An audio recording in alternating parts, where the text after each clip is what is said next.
తాకట్లో ఉన్న మీ బంగారాన్ని విడిపించి ఆ రోజు ఆన్లైన్ రేటుకి కొంటాం. Sharma gold company. Kavitha letter పైన కేంద్ర మంత్రి బండి సంజయ్ చాలా కొత్తగా అంటే వెరైటీగా స్పందించాడు. ఆయన ట్వీట్ చేశారు.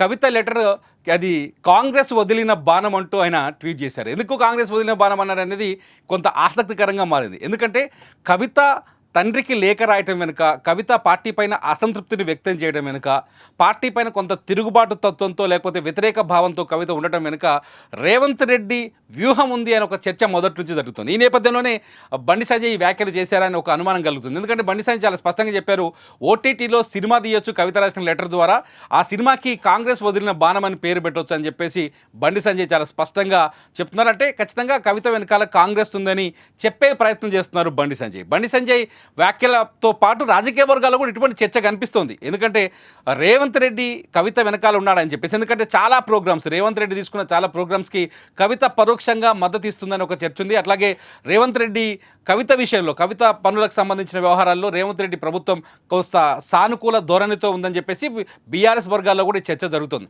ఈ చర్చల నేపథ్యంలో ఇవాళ బండి సంజయ్ చేసిన వ్యాఖ్యలు నిజంగానే కాంగ్రెస్ పార్టీ కానీ, కాంగ్రెస్ పార్టీకి సంబంధించిన నాయకులు కానీ, లేకపోతే ముఖ్యమంత్రి రేవంత్ రెడ్డి, నేరుగా ముఖ్యమంత్రి రేవంత్ రెడ్డి ఈ కవిత అంటే బీఆర్ఎస్లో పుట్టి మోసలం వెనుక కారకులుగా ఉన్నారా, లేకపోతే పార్టీ అసలు ఏం జరుగుతుంది, రాజకీయ వ్యూహం ఏమైనా ఉందా అనే చర్చకైతే మరింత బలాన్ని చేకూర్చినట్టయింది. బండి సంజయ్ వ్యాఖ్యలతో మీరు ఎంతమంది ఏకీభవిస్తారు? నిజంగా బండి సంజయ్ కవిత కాంగ్రెస్ వదిలిన బాణం అనే మాట చెప్పి, ఎందుకంటే గతంలో అన్నయ్య నేను జగనన్న వదిలిన బాణం అని చెప్పేసి షర్మిల ప్రజల్లోకి వెళ్ళింది, ఆ తర్వాత ఆ బాణం రివర్స్ అయింది, జగనన్నకే గుచ్చుకుంది అనే ఒక చర్చ ఆంధ్రప్రదేశ్లో ఉంది.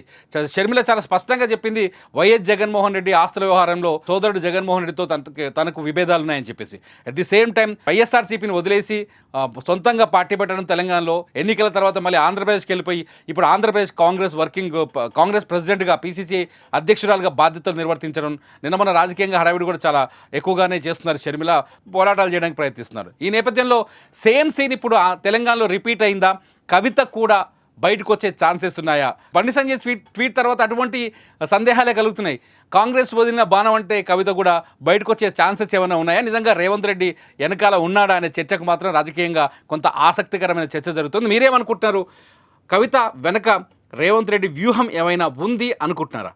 మీరు అనుకుంటే మీ అభిప్రాయాన్ని ఖచ్చితంగా ఈ వీడియో కింద కామెంట్ చేయండి. చూస్తూనే ఉండండి సుమన్ టీవీ.